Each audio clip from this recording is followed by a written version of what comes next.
that is trailing zeros, and this is from 10 days of code series on Hackathons. So the question says, given a integer, we want to write a function that returns the count of trailing zeros.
Compute the value of n factorial and count number of zeros at the ending of that number. Right now, this is something a little tricky because if n is a large number, then you cannot compute n factorial. Clearly, you can see n.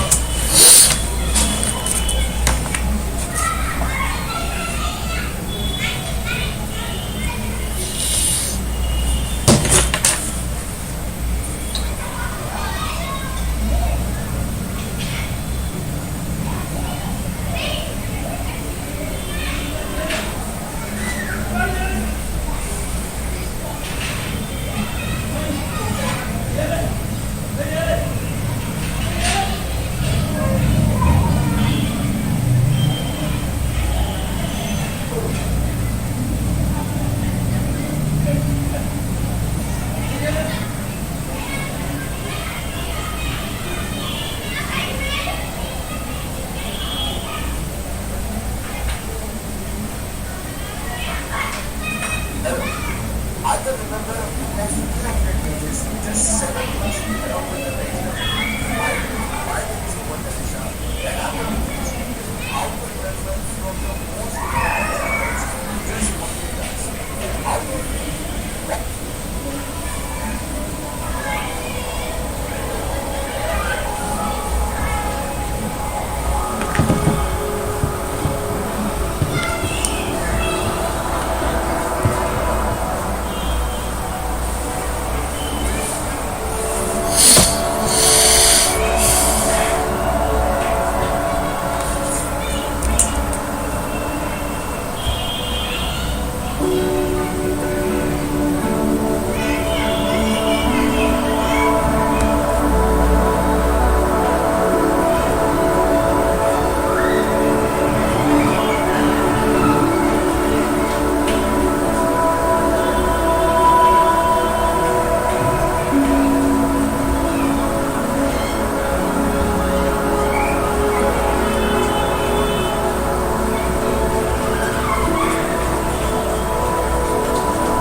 small prime numbers up to a number n.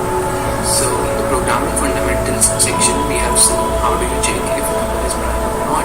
So what we will do in this problem is to first convert this logic inside, use this logic inside a function.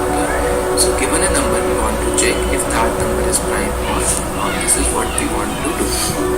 So clearly, this is what we have done in the earlier program that we did in the programming fundamentals section. So what I will do, so I will just copy this much code, okay, and I will make a boolean function.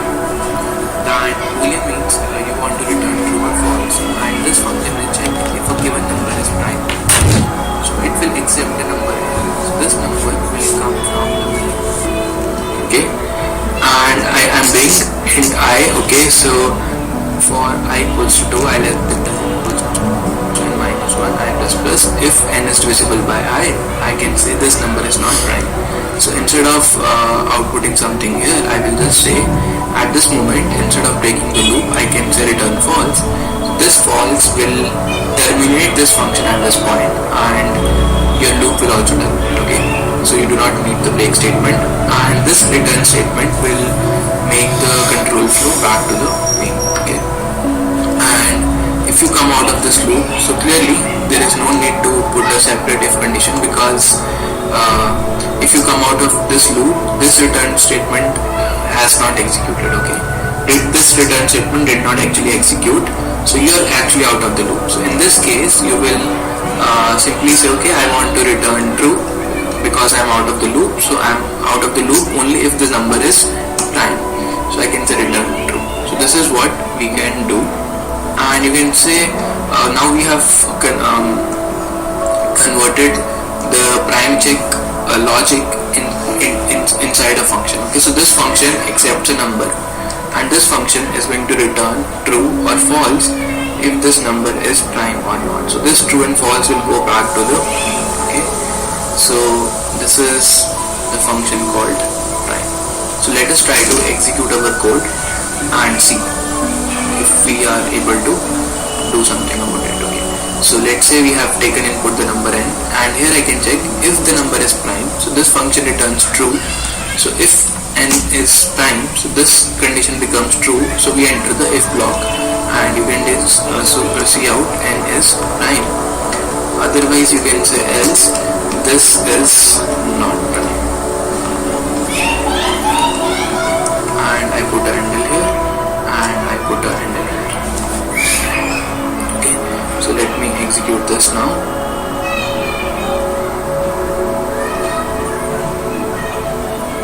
So this is goes by the name print all primes. So if I give let's say the number 8, so 8 is not prime.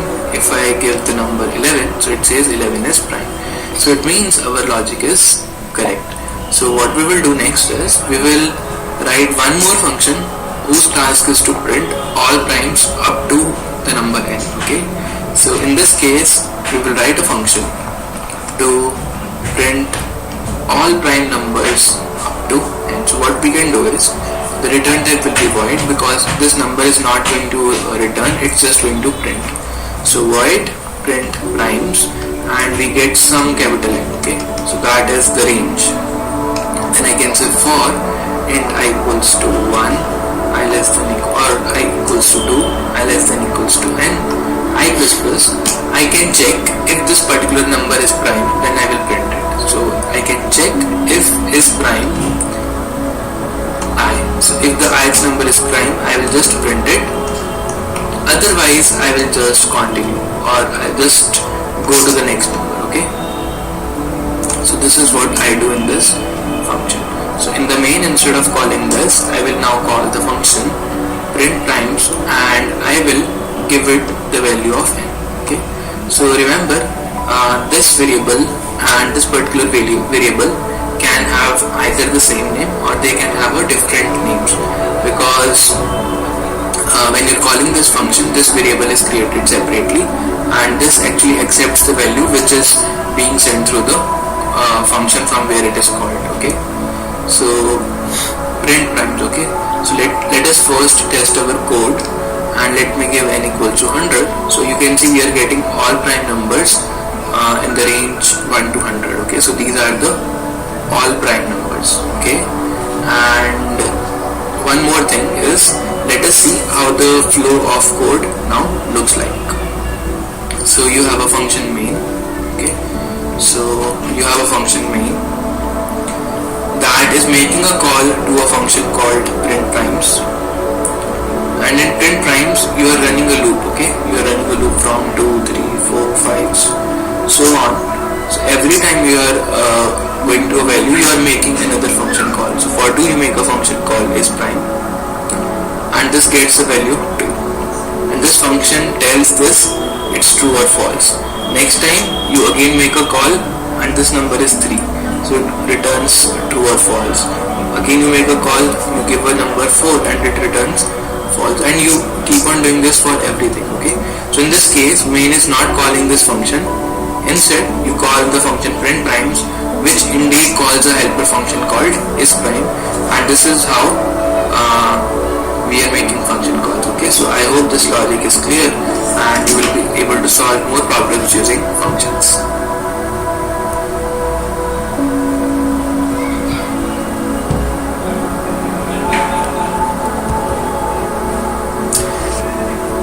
Hey guys, in this video you will learn how to write another function that computes the nth Fibonacci number, right? So let's discuss what is a Fibonacci series. So Fibonacci series is a very popular series in programming and otherwise as well. So it is a series which goes like this: 0, 1, 1, 2, 3, 5, 8, 13 and so on. Okay, so the question is you want to find nth term of the series. So you want to find what is the nth Fibonacci number. So we need to write a function that accepts the value of n and it returns the nth Fibonacci number. So you can say it Fibonacci 810. So here clearly you can see the input to this function is an integer and this function will also return an integer. So both input and output are integer. So this is how you will write the Fibonacci function declaration. Now we will write the logic for the Fibonacci series. So if you see carefully in this question, there is, if you try to find out the pattern in this series, you will see the current term is a sum of previous two terms. Okay, so if you do 0 plus 1, you will get the next term which is 1. So if you do 1 plus 1, you will get the next term which is 2. If you do 1 plus 2, you will get the next term which is 3. 2 plus 3 is 5 and 3 plus 5 is 8 and 5 plus 8 is 13. Okay, so you can see the nth number is nothing but sum of n minus 1th number and the n minus second number. Okay, so we can say the nth Fibonacci number is sum of previous two Fibonacci numbers. So now we will write a function that basically computes this. So what you can do is you can maintain two variables a and b that denotes the first two Fibonacci numbers. The third number c is equal to sum of both the numbers. So this is what c is going to be, and for the next iteration you can say this is going to be a, this is going to be b, and this is going to be c, which is sum c is equal to a plus b.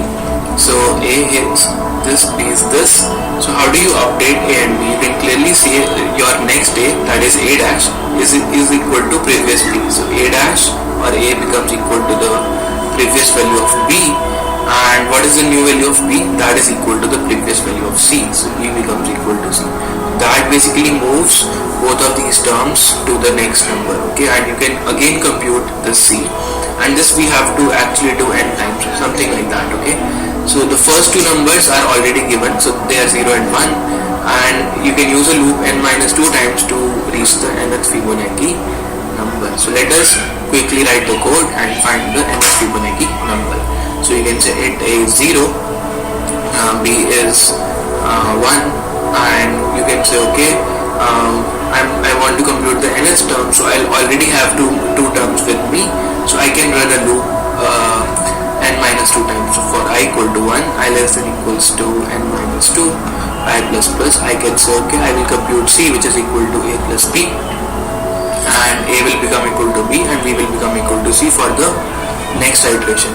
So the final value of c that you will have at this point will be the nth Fibonacci number. So let me show you. If I take input n, then I will say c n, and then I do c out Fibonacci of n. Okay, so yeah, let me just comment this thing out. Okay, c is not declared, so we have to declare c here as well. So build is successful. So let's run our code. So I can say dot slash Fibonacci, and it says the fifth Fibonacci is 3, so it's 0, 1, 2, 3, 4, 5. So we are actually getting one number less. Okay, so the fifth Fibonacci should be 5, so I need to increase the count of the loop. So yeah, so now you can see the fifth Fibonacci is actually 5. Okay, so 0, 1, 2, 3, 4 and 5. And what about sixth Fibonacci number? This should be 8. So we are getting the sixth Fibonacci number in this case. Okay, so this is how you can compute Fibonacci numbers. And this was all about this video, and the main learning was how do you define a function which also inputs data and it also returns the data to the mean. Okay, so that's all. See you guys in the next video.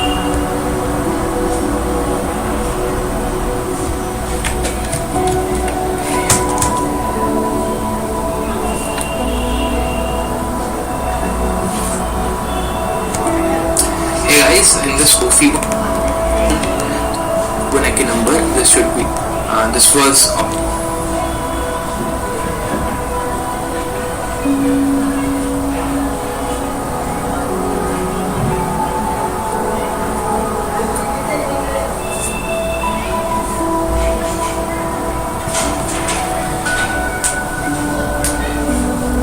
all about this video, and the main learning was how do you define a function which also inputs data and it also returns the data to the mean. Okay, so that's all. See you guys in the next video.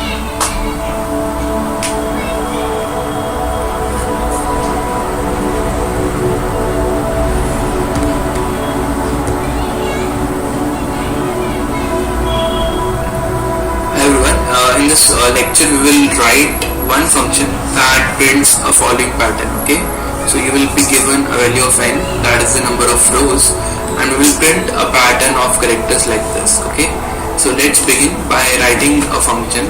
Okay, so what I will do, I will accept the input from the main and I will send this input to a function. Okay, so let's define a function, and the very first thing you can see is the return type. So just we want to print, so we will actually do not need to return anything from the function. We will just say okay, the return type is void and the function is called, let's say, print abcd pattern, and here you will accept how many rows you want to print. Okay, so this is what we are going to do. So what main will do, main will take input and it will just make a call to the function print abcd pattern with the given value of n. So now you are getting n, and here in this code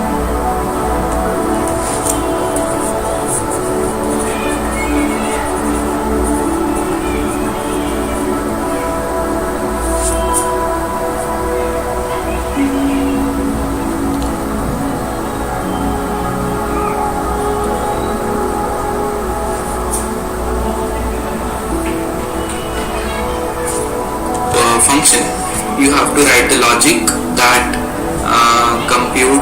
actually builds a pattern like this. Okay, so what is a function? As we learned in the last video, a function is just a bunch of statements that can do a particular task. Okay, so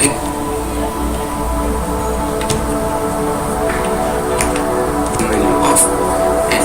So now you are getting n, and here in this function you have to write the logic that actually builds a pattern like this. Okay, so what is a function? As we learned in the last video, a function is just a bunch of statements that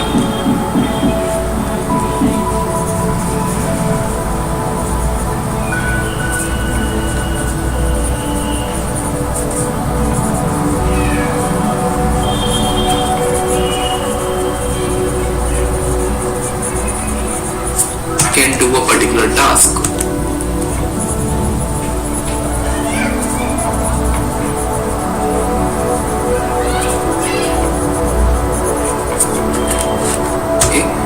Task is to print the pattern. So what we will do, we will try to build a logic for this. Okay, so if you carefully see here in this example,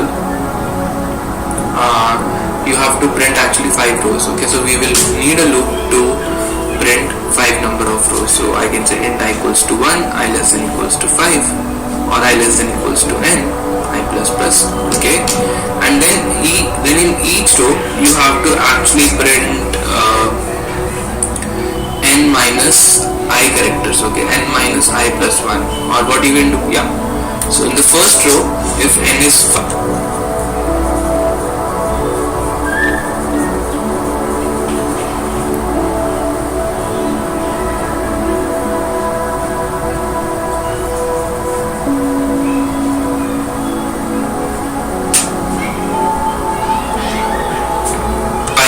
is 1, you actually have to print how many characters? 5 characters. So you have to print the count of alphabets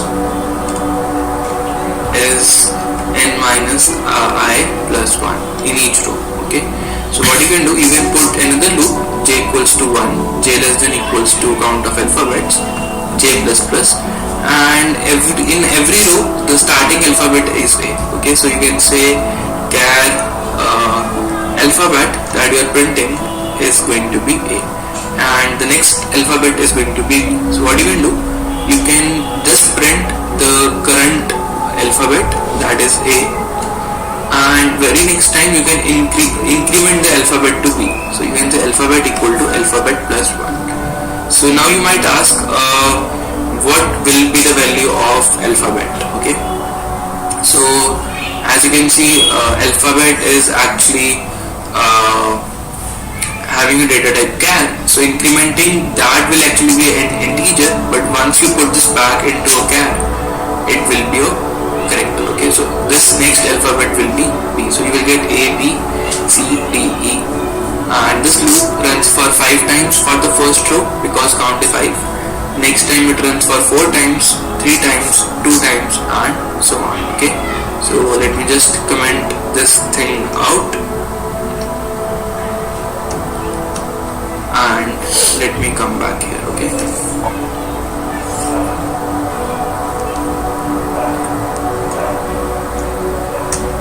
Okay, so what the build is successful.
Give n equals to 5, okay, so we are getting one error. So this handle should not be L, instead this should be after every row. So let's do it again, and you can see we are getting this pattern. And let me give n equals to 7, so I am getting this particular pattern. So I hope this logic of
printing patterns by making a function, okay, is clear. And a function is nothing, just a bunch of statements wrapped inside a particular name, okay.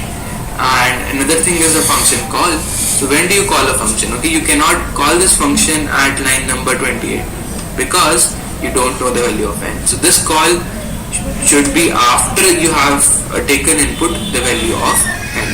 Another thing you could have done is you could just put n here and you can say, okay, I do not want to take input from main, I will take input inside my function, okay. So this is one thing that you can do, and you can just call this function without sending the value of n to this function. So what it will do, it will first take input the value of n and then it will do the work, okay. So this is how you can also use this particular function.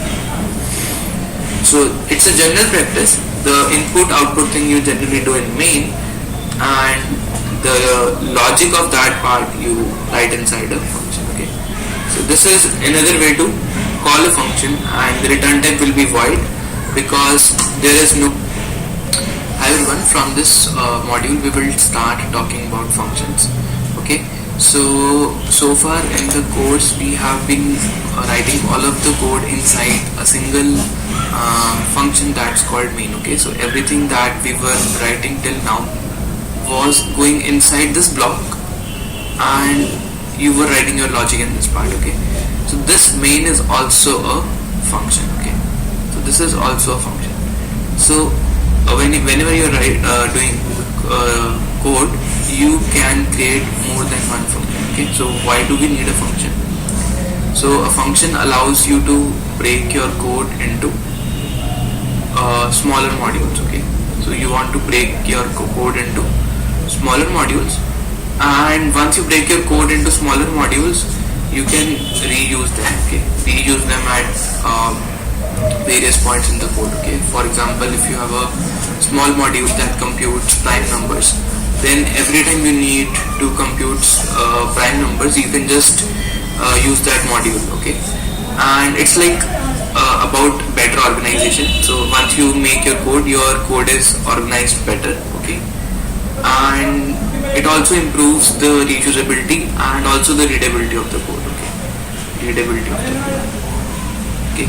So you can treat it like that. For example, in the main you are doing something like this, okay. There is a let's say code that computes prime numbers, and here you want to check if a number is prime or not, and maybe later on you want to compute factorial of prime numbers, something like this, okay.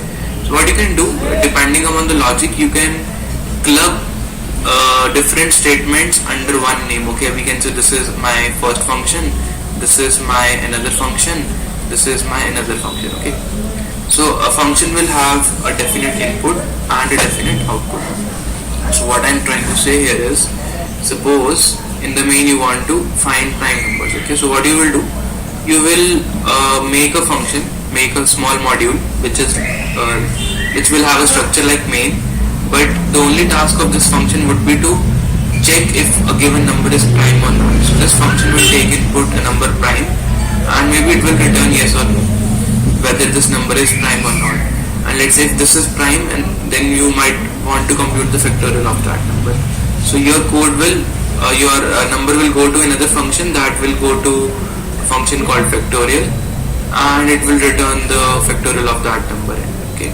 So a function will have a certain input, it will have a certain output, and it will be a small module with a desired functionality, okay. So we want to do something, it will have a desired functionality.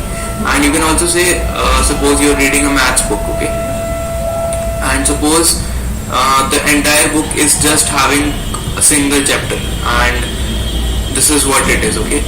But suppose you read another maths book in which the entire maths part is divided into, let's say, 12 modules, okay. So which book you will prefer? Definitely the book which has chapters, because you can finish small modules, you can easily say, okay, I know this module, I am stuck with this module. But if you have an entire book as a single chapter, then it becomes difficult to read and understand that, okay. So this is another reason you want to organize your code better, you want to improve the readability, you also want to improve the reusability of the code. So That is why we are going to learn about functions. So I will show you some examples of functions in this video. So let me show you. Okay, so let's say we are making a simple program that says hello world. Suppose instead of writing this code inside main, I want to make a function say hello, that will basically say hello to anyone. Okay, so what we will do, we will write a function like this. We will say okay, void say hello, and here it won't have any input, because in hello function you are just saying hello, you're not taking any number as input, okay, or any string as input. So we can just see out hello everyone. Okay, let's say this is what it is, and let me just remove this now. Okay, so a function is going to be defined like this. So let me tell you what this is. The first thing is a return type. So void means this function does not return anything to the main or the function from where we are calling this function. Okay, so this is called, okay, this is called function name. This is the return type, and here you will pass some arguments, if any. So in this case we don't have any arguments, so these brackets are like this. Okay, similar in main also. So main is the name of the function. So by default, whenever you start a program, the execution always start from the main function. And suppose here we want this particular output, hello everyone, so we will call our function here. Okay, so we'll write this. So this is called function call. So main will know at line number 14 I have to make a call to the function say hello. So your code will execute from here to here, and then it will execute from here to here, and then it will execute from here to here. Okay, so at line number 14 this is called function call, and your control flow transfers to line number 4. So once this function is complete, the control flow will come back to line number 15, and rest of the code will execute. And at line number 6, this is called the body of the function. Okay, so anything that goes inside curly brackets is the body of the function, and this function will execute according to the statements written inside the body. Okay, so you have a return type, you have a okay, so return type basically means what kind of data you are returning from the function. So void means you are not returning anything, not returning anything from the function. Okay, for example, in the main function you always say return 0. Okay, and the return type is main. So 0 is generally a measure of success of a function. Okay, so in main we write 0 to denote our program has terminated successfully. Maybe let's say you get a segmentation fault here. Okay, in that case your program will break in between line number 14 or 15, and your return value will not be 0. So in that case you can clearly see your program did not execute successfully. So 0 is treated as a marker for the successful execution of the main function. So this is a general standard. Okay, so I hope you now know how do you define a function. You define the return type, you define the name of the function, then you define the logic inside the function, and we will also see some more complex functions here. So let's call this function say hello and run it. So let's build our code, and so let me execute the picture. If I do cout, I am calling a function. Okay, we'll execute some code after the exactly like this. So you execute, so you can see before function, hello function, and after function. You can see the control flow is exactly like this. So you execute this first, then you execute this, and from here the flow goes to line number 4, 5, 6, 7, and again you come back here. Okay, so this is the order in which the code is executed. Okay, so there are two things. So when you're building your code, there is a process called compilation, which converts your source code into binary code. So compilation starts from line number 1 and it ends at line number 20, and there is another process that actually executes those statements. So execution starts from main. Okay, so it starts from line number 12 and it goes till line number 20, and in between there are some function calls. The flow is transferred to that particular function call. So in order to summarize, what I'm trying to say here is, you have main, which is like a boss. Okay, so main is like a boss, and main can call some helpers which can do certain tasks. Maybe factorial is one helper. Okay, you have prime number checker as one helper, and you have some other function, let's just say hello. Okay, so what you can do, you based upon the logic, you can divide your code into smaller modules that can do the work for the main. Okay, so main can call any function. Also, one function can call another function. This is also possible. Okay, this is also possible. Okay, so let me give you one more example in this video of a function. Okay, let me say there is a function to compute factorial. Okay, so this function will accept a number n, and it will try to compute factorial of that number. So you make a variable called answer, that is 1, and you can say, okay, for int I equals to 2, I less than equals to n, I plus plus answer equals to answer multiplied by I. And from here, now you can do two things. Either you print the answer in this function, or you will say, okay, I will not print the answer here, I will return this answer to the main. So what I'm saying, you do see out answer, and you say, okay, return 0 or return nothing. Okay, and another thing is, you can say, okay, no, I will not print my answer, I will return the answer to the main. Okay, so let me show you.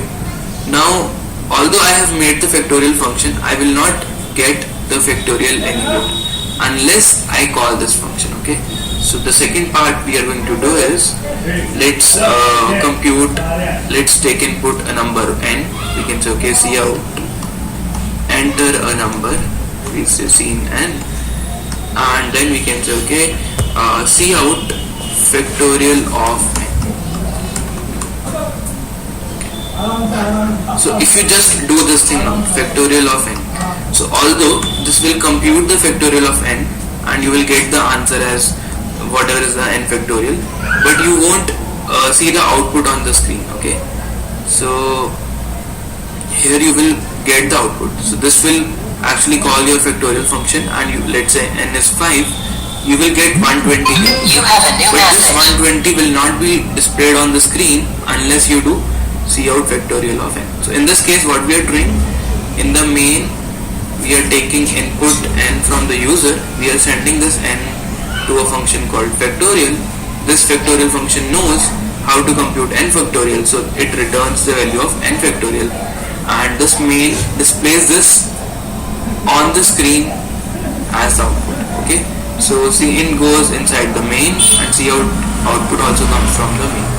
If you want, you can also shift this part to here. Okay, you can connect these branches here. You can do cin n inside factorial, and you can also do cout n here. Okay, in this case, you won't be returning anything to the main, so you can just say this function is this factorial function is a void function. Okay, okay, so we'll just make a call to this function. Okay, so like you did in hello world function. Okay. So int means the answer that you're going to return from this function will be a integer. This is the name of the function, and this is the argument, this is the input to that function. So you can have one or more arguments. Okay, so you can have more than one argument as well. So let's try to run this function now. So hello function, and you can say before function, after function, and enter a number, let's say 5.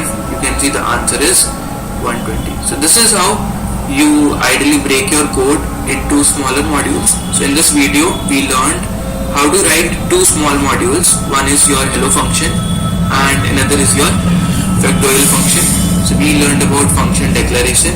So this part is called function declaration, where you declare a function, and this part is also called definition. Okay, this is function definition. Okay, and from the main, this part is called a function call, or sometimes it is also called invoking a function, invocation. Okay, so your main function is like the boss function, it can call any other function, and also from any other function you can also call some other function. Okay, maybe you could do say hello at this point. This is also allowed. Okay, the compilation starts from the top to bottom manner, and execution always starts from main. Okay, so this is what we have learned in this video, and in the coming examples we will see more examples of functions. So thanks a lot guys, see you guys in the next video.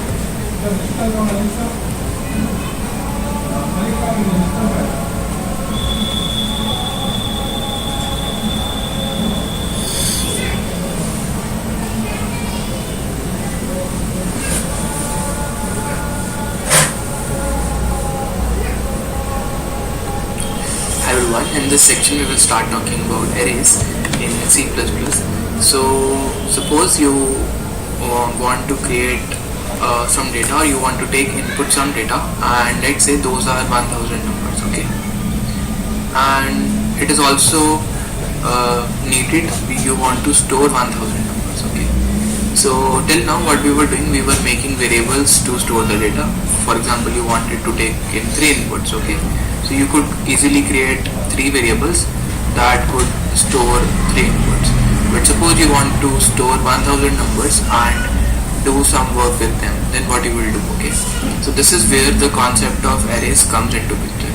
So arrays is nothing but it's a collection of items stored in a continuous memory. For example, if you want to store 1000 numbers, or let's say you want to store 10 numbers, you will create an array.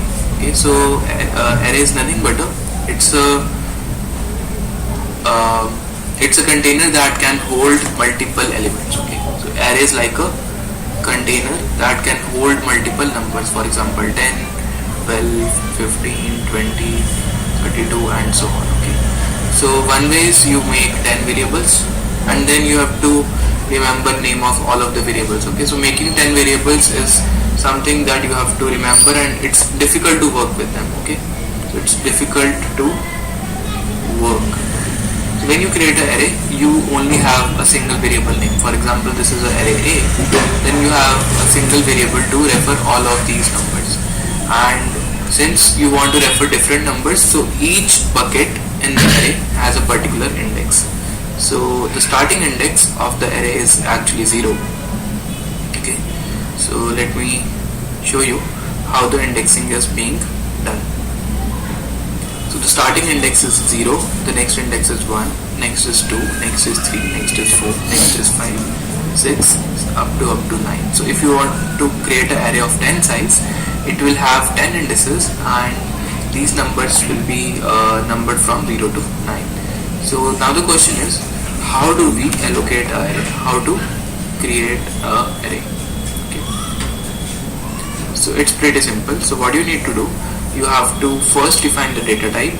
Okay, then you have to define the name of the array, and then in square brackets you will define the number of buckets you need in that array. So this is how you define the array. For example, if you want to create an array like this, you will say it's an array of integers, which means this array will be only storing integers. Okay, and arrays in C++ are homogeneous, which means you cannot store different data types inside the array. Okay, so all of the numbers, all of the buckets will be of the type integers. So suppose if you want to store integers and floating point numbers, in that case you will make an array of the type float. So, and let's say you want 10 size, so in the square brackets you define the size of the array 10. So when you create this array, by default all the elements of the array contain garbage. Okay, so they contain garbage, which means there will be random values allocated to them unless you update the values. Okay, so this is how you create the array. And there is also a way to initialize the contents of the array. Okay, so you can also do int array of 10, and you can say this is equal to 0. In this case, what will happen, all the numbers of the array will be initialized with 0. Okay, so when you do this kind of an initialization, the first element of the array becomes equal to this number, and all other elements are always 0 when you initialize an array. Okay, or if you do something like this, I'm creating an array of 10 integers and I say this is equal to 5. So this will actually make the first element as 5 and all other elements will be 0. Okay. And you can also do something like this in array of 10, and here you can say 1, 2, 3. So it will basically mean you're initializing the first three elements as 1, 2, 3 and all other elements of the array are 0. Okay. So this is how you declare an array and how do you initialize an array. Okay. So this is about array declaration and initialization. The next thing is how do you update the contents of the array. Suppose I want to make this element as 13 instead of 3. So what I will do, I will say okay,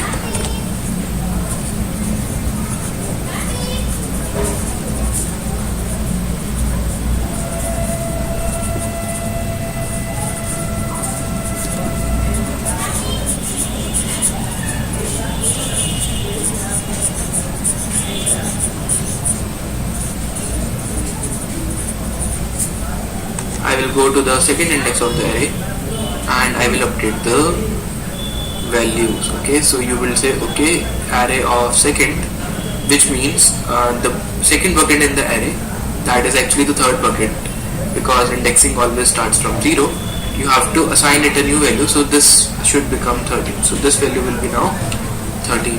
And if you want to read this value, so this is how do you write or update the value. And if you want to read this value, that you can do simply by saying a of 2. And if you want to print this value, then you can say cout array of 2. You want to print the second element of the array. And one important operation that you can do is you want to iterate over the array. That means you want to print all the elements of the array, or you want to take input all the elements of the array. So in general, if you want to refer the ith bucket of the array, okay, so if you want to refer this ith bucket, then you can simply say this is nothing but array of I, and the starting index is 0 and the end index is n minus 1. So if you want to write a loop, then you will always iterate from I equals to 0, I less than equals to n, I plus plus, and here you can do either input or output. So if you do C in array of I, that will accept one integer from the console and it will store in the ith bucket in the array. So this is how you take input of the array and simple iterate over the array. Okay, so and all other elements of the array are 0. Okay, so this is how you declare an array and how do you initialize an array. Okay, so this is about array declaration, initialization. The next thing is how do you update the contents of the array. Suppose I want to make this element as 13 instead of 3. So what I will do, I will say okay, I will go to the second index of the array and I will update the values. Okay, so you will say okay, array of second, which means the second bucket in the array, that is actually the third bucket, because indexing always starts from 0. You have to assign it a new value, so this should become 13. So this value will be now 13. And if you want to read this value, so this is how do you write or update the value. And if you want to read this value, that you can do simply by saying a of 2. And if you want to print this value, then you can say cout array of 2. You want to print the second element of the array. And one important operation that you can do is you want to iterate over the array. That means you want to print all the elements of the array, or you want to take input all the elements of the array. So in general, if you want to refer the ith bucket of the array, okay, so if you want to refer this ith bucket, then you can simply say this is nothing but array of I, and the starting index is 0 and the end index is n minus 1. So if you want to write a loop, then you will always iterate from I equals to 0, I less than equals to n, I plus plus, and here you can do either input or output. So if you do C in array of I, so that will accept one integer from the console and it will store in the ith bucket in the array. So this is how you take input of the array.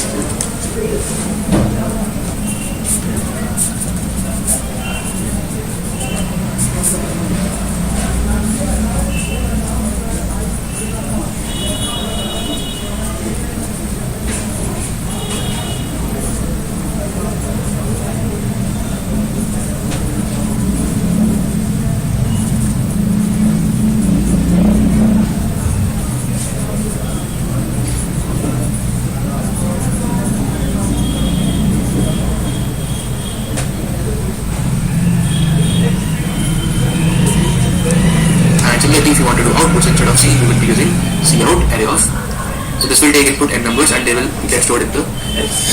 one last thing is, what is the size of the array? How do you compute size of the array? Okay, so clearly this is an array of integers. So if one bucket takes 4 bytes, then 10 buckets will take 40 bytes. So if you have n buckets in the array and each is of the type int, it will say it will take n into 4 bytes. Okay, so this is how you can compute size of the array, and you can also use the size of function and you give the array name here, and this will show you what is the size of the array. So now let us see all of these things in code and create an array. Okay, so what I'm going to do,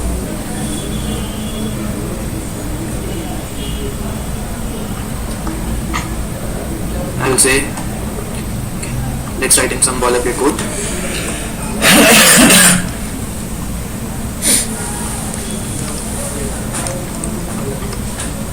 So what I'm doing is I'm creating an array of let's say 10 elements, and I'm going to initialize them with 1, 2, 3.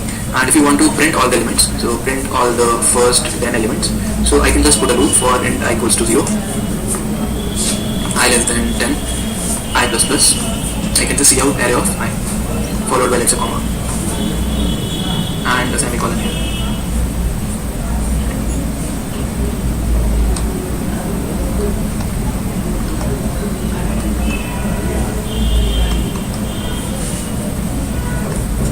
Okay, you can see the first 3 elements are 1, 2, 3 and the next elements are zeros. So this is how you create an array, and this is how you iterate over an array. Okay, so this is called initialization of an array. Okay, let's do one thing more.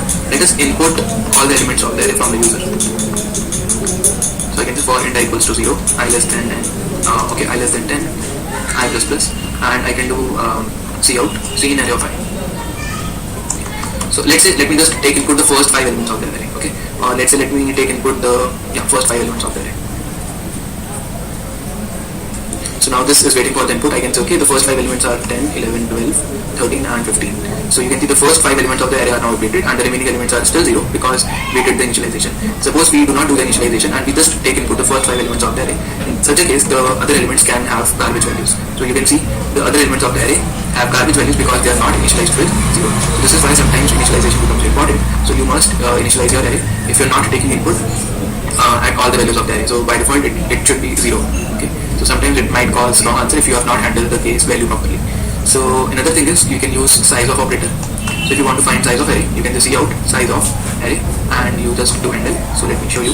You can see the size of the array is 40, and suppose if you want to find out the number of elements in the array, that will be nothing but size of array divided by size of a single element, that is size of int. Okay, so this will give you, there are 10 elements in the array, so this should be like this.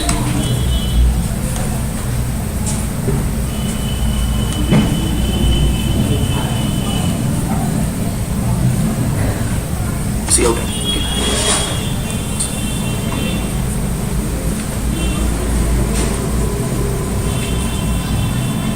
So you can see the array contains 10 elements, and you can use this value of n while you are iterating over the array. So this can be useful when you iterate over the array. And suppose if you want to update a single index of the array, update a single index, maybe you can say put 100 at the 8th index. You can say array of 8 equals to 100, and this will update the 8th index of the array.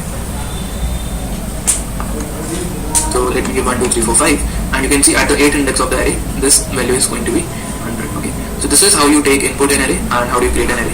In the next video, we will talk about more problems related to arrays.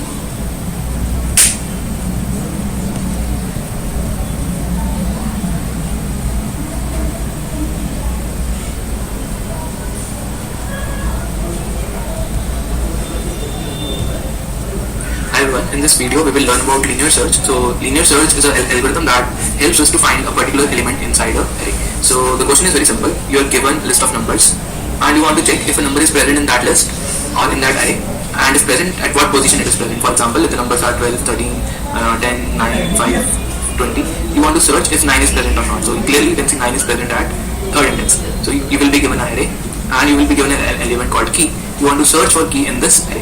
So the way we are going to proceed with this problem is very simple. We are just going to traverse this array in a left to right order, and at every position we are going to check if array of I, the ith element in the array, is equal to 9 or not. If this is equal to 9, we will just break the loop and we will print out that we found the element at the ith index. If it is not, we will go to the next position. Okay, so you will compare 12 with 9. If not equal, you go to next. If not equal, you go to next, and if not equal, you go to next. So at this place you can see array of I is 9 and the key is also 9. So we will stop at this point and we will print this index. Suppose the number was 19. In that case, we will keep on traversing the array till the last element, and finally the value of I will become equal to n. Okay, so I starts from 0, we go till n minus 1.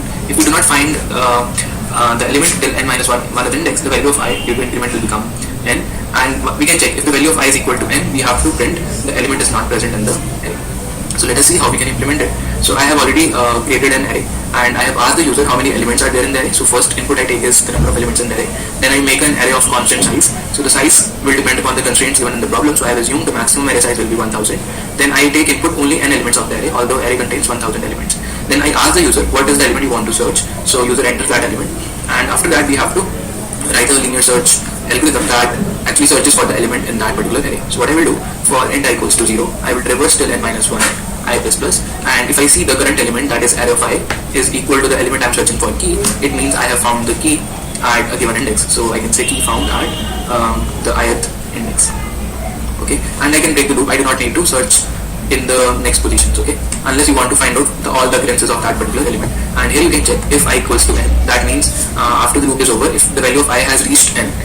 So this will be the case only when the loop is not terminated, okay. If the loop is terminated, then there is no way I will reach a value equal to n. So you can see out key is not present in the array. And that's it. So this completes our linear search algorithm. So we got one error, I is not terminated. So what we can do is we can just declare I outside to for2 because we are also using it outside. So let's run our code here, and I will show you if I give 1, 2, 3, 4, sorry, the first is the number of elements. Suppose there are 5 elements, and enter the element you want to search. Suppose I want to search for 34. So it says 34 is present at index 3, 0, 1, 2 and 3, so which means it is correct. And suppose there is an array of 4 elements, 10, 20, 30 and 40, and I search for the element 50, so it says 50 is not present, so which means our algorithm is working fine in this case. So this is how you can do linear search on arrays, and I hope you would be able to build your own linear search algorithm now.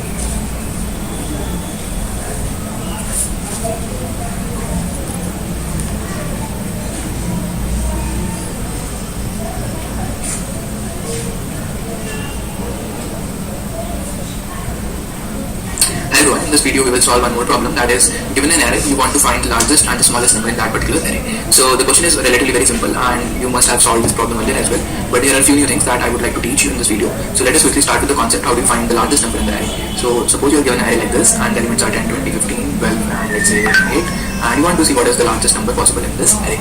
So clearly what you will do, you will start with a current answer and you will assume this number is very small. Okay, so you can say this number is 0 or this number is minus infinity, and then you go to the first number, that is array of 0 or array of 1. So if you go to this number and you see this number is greater than your answer, you will update your answer as 10. Next time you go to the next number, which is 20, that is array of 1, and you compare your answer with the array of 5. Okay, so if this is greater than your current answer, then you will update it to 20. Next you go to 15, this is not greater than your current answer, you go to next. Again it's not greater, you skip it and you go to next, it is not greater. So finally at the end of the traversal, your final answer is going to be 20. Similarly you can find out the smallest element in the array. So the only thing is, in order to find the largest element, you have to initialize your answer with minus infinity, and if you want to find the smallest element, you have to initialize the answer with plus infinity, because whenever you encounter a smaller number, you update it to be small. So you update to 10, then you update it to be finally, this is not smaller, not smaller, not smaller, 8 is smaller than 10, so you make it as 8. So largest will be 20 in this case, and smallest will be 8 in this case. Okay, so what you can do if you want to get the values of plus infinity and minus infinity. Okay, so either you use a very large number like 10 power 8 or 10 power 7, or you can use from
C-limits. So C-limits header file gives you the maximum range of int. Okay, so the maximum range is denoted by a macro called int max, and the minimum value of int is denoted using int min. So what I can do, I can just initialize largest with int max, and I can initialize smallest with int max. Okay, so I can say int largest number in the beginning is going to be int min, and int smallest number in the beginning is going to be int max.